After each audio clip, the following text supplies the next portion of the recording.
नमस्कार, मैं हूं माधुरी। इंडिया न्यूज में आप सभी का स्वागत है। जैसा कि हम सभी जानते हैं, हमारे उपराष्ट्रपति जगदीप धनखड़ ने कल शाम अपने पद से त्यागपत्र दे दिया है और अब राष्ट्रपति के पास भी वो स्वीकृति के लिए पहुंच गया। स्वीकृति भी मिल चुकी है, लेकिन अब आगे क्या, इस पर चर्चा करने के लिए हमारे साथ इस वक्त मौजूद है सिद्धार्थ छाया जी। आपका बहुत बहुत स्वागत है। धन्यवाद।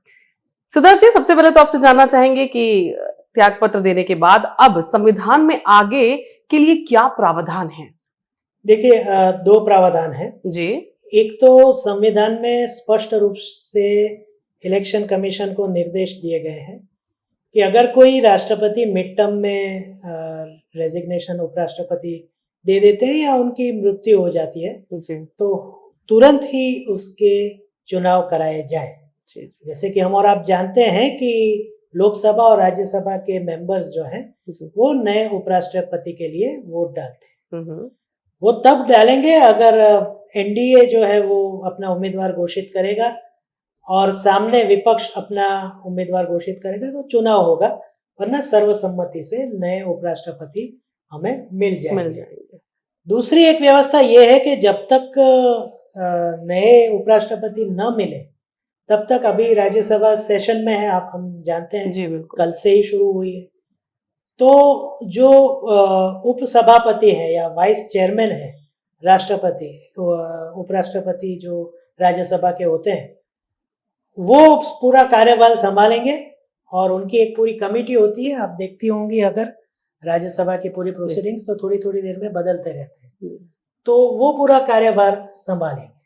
तो ये संविधान की तरफ से फिलहाल ये व्यवस्था की गई। अगर चुनाव होते हैं और राष्ट्रपति के चुनाव कराने पड़े तो क्या प्रक्रिया होती है इसकी? जैसे मैंने कहा कि लोकसभा और राज्यसभा के मेंबर करते हैं, प्रोवाइडेड कि विपक्ष भी अपना उम्मीदवार घोषित करे। हाँ। तो जी, और क्या लगता है आपको उपराष्ट्रपति पद के लिए किन नामों की चर्चा जो है वो तेज है? देखिए, कुछ नाम कल शाम से ही शुरू हो गए। हमारे यहाँ एक मीडिया का प्रॉब्लम ये है कि पहले तो उन्हें पता नहीं होता कि ऐसा कुछ होगा, पर जैसे पता चलता है तो वो अटकलें तो ऐसे लगाते हैं जैसे पहले से ही डिसाइडेड हो।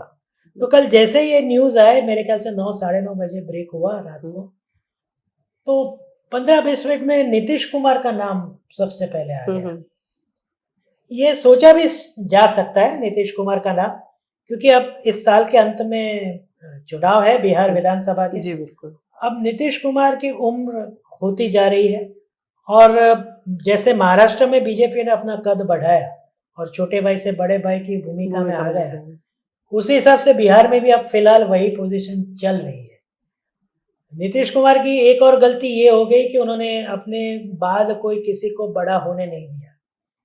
तो अब ये है कि नीतीश कुमार को शायद एनडीए या बीजेपी ये बताए कि ठीक है, आप उपराष्ट्रपति बन जाइए, सम्मानीय पद है, अब आपकी राजकीय संध्या आ रही है, बिहार हम संभाल लेंगे जेडीयू के साथ, ऑफ कोर्स।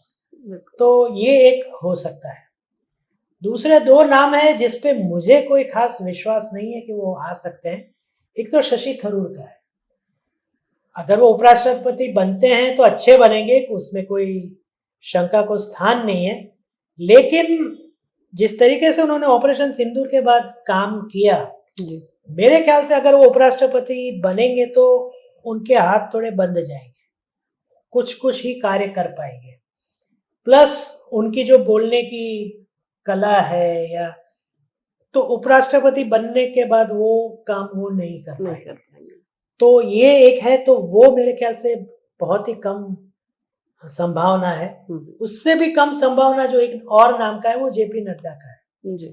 अब जेपी नड्डा को उपराष्ट्रपति बनाया जाएगा, वो भी एक आश्चर्य की घटना होगी, पर उसके पीछे जो लॉजिक दिया गया है कि वे कई सालों से या 2-3 साल से, जब से उनका कार्यकाल संपन्न हुआ है, बीजेपी कोई नया प्रेसिडेंट चुन नहीं पाई है, तो अब इनको उपराष्ट्रपति बना देंगे तो चुन लेंगे। तो ये लॉजिक तो कुछ गले के अंदर उतर रहा। तो मैं तो इनकी संभावना तो काफी कम ही रख रहा हूँ। लेकिन एक इंटरेस्टिंग नाम है, वो थोड़ा एक लॉजिकल लगता है, और वो नाम है राजनाथ सिंह जी का। नीतीश कुमार की तरह वो भी थोड़े उम्र दराज होने लगे हैं, बिल्कुल। तो उनको उपराष्ट्रपति बना के केंद्र में ऐसा कहा जा रहा है कि योगी जी को लाया जाएगा। ये बात की गारंटी नहीं है कि योगी जी आएंगे तो उनको रक्षा मंत्री ही बनाया जाए, पर एक अच्छा बड़ा पद उन्हें दिया जा सकता है, बुलाया जाए, शिफ्ट किया जाए। इन ऑल पॉसिबिलिटी गृह मंत्रालय उन्हें दिया जा सकता है और अमित शाह को रक्षा मंत्री बनाया जा सकता है, क्योंकि योगी जी का कद अब इतना बढ़ चुका है पिछले 7-8 साल। तो ये एक बात गले में उतर सकती है। इसके पीछे एक और भी रीजन है कि अब मोदी जी के बाद कौन, तो अमित शाह पूरा नाम आ जाता है, लेकिन उनके साथ योगी जी भी, मतलब अगली जनरेशन के नेता खड़े करने में अगर योगी जी यहाँ पे 4 साल रह जाते हैं केंद्र में, तो केंद्र सरकार किस तरीके से कार्य करती है वो उन्हें पता चल जाएगा, तो फिर उन्हें ग्रूम किया जा सकता है। ये मतलब ये लॉजिकल बात है। तो ये हो सकता है मेरे हिसाब से।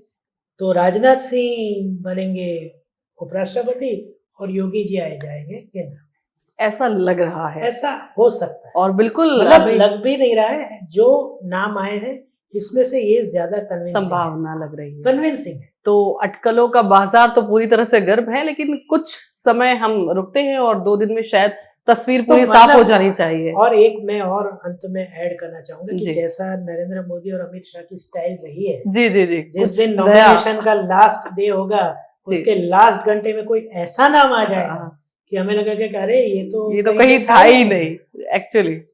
तो ये उनका स्टाइल है, बहुत पहले सरप्राइज देने का।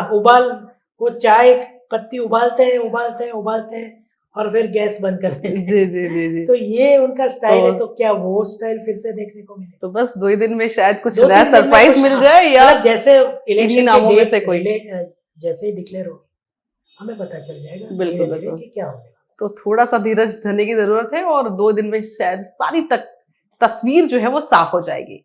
लेकिन फिलहाल इस चर्चा में इतना ही। नमस्कार।